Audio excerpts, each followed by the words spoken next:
Most countries take a census every 10 years, but Myanmar has not done one for 30 years. The country lacks reliable data on how many people it has, where they live, their ages, or their livelihoods. Knowledge crucial to building the economic and social infrastructure as Asia's second poorest country tries to establish peace and democracy. To close the information gap, the government plans to conduct a nationwide census starting on March 30, 2014. It will be a massive undertaking, requiring nearly 100,000 enumerators to visit millions of households in just a few days. 1 year beforehand, a pilot census was conducted throughout the country to test the process of data collection and public involvement. As Myanmar has not done a population and housing census in 30 years, we will use this pilot experience to better understand how to successfully conduct the nationwide census in 2014. To prepare for the pilot, village maps were drawn up, communities were informed, and school teachers were trained to do the counting. The pilot was conducted in 20 townships around the country, a cross-section of Myanmar's diverse geographic and cultural mosaic. On Inle Lake in southern Shan State, Kin Nin Yu came to the home of U Cha and Ma Nain. They sat together for nearly half an hour, answering questions about family members, their education, occupations, religion, ethnicity, births and deaths, and more. The family has 11 children. Everyone must work to help make ends meet. There is no money to pay for school, so the children only attend through 3rd or 4th grade. Before the pilot started, local leaders had explained that better data on people's educational levels and employment status could bring more resources to the community. We can't order people to cooperate with the census. We have to persuade them that if they give correct answers, the government can plan properly to fill the gaps in our area. In a country emerging from military rule, officials recognize that some people may be wary of authority. To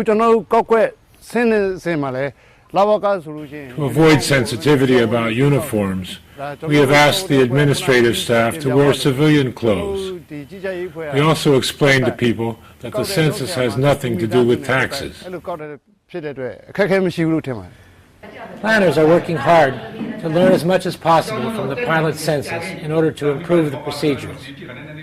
At the end of each day's counting, enumerators reviewed their experience and reported to officials. Some experiences were profound. With the help of a local translator, Sandar Win interviewed families in a village near her hometown of Loika in Kaya State. She was deeply moved by the poverty she found. As educators, we learn to teach differently to children with different levels of understanding. In this community, with its different dialect, I use a similar technique, speaking slowly and steadily and using understandable gestures to explain the questions. To learn more from the pilot, an independent team of researchers monitored the teachers' interviews. They spoke with the families afterwards to see how well they understood the questions.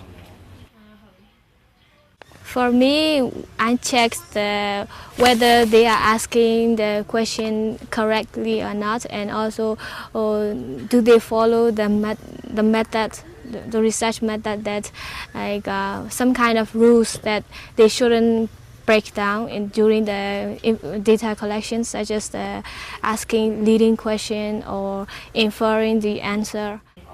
UNFPA, the United Nations Population Fund, deployed the monitoring team to help the government learn as much as it can from the pilot exercise. UNFPA will provide technical support mainly because technical expertise in the country for censuses is very scarce due to isolation over many years. And UNFPA will also help the government in terms of mobilizing the financial resources that are needed for completing the census. International support will be critical to conducting a census that counts everyone, boosts Myanmar's development, and gives hope to its poorest people. Yangon motorcycle taxi driver Lang Koko Ong, 22, and Kin Tae Luin, 19, haven't gotten much except hope. Hope that life will be better for their two sons.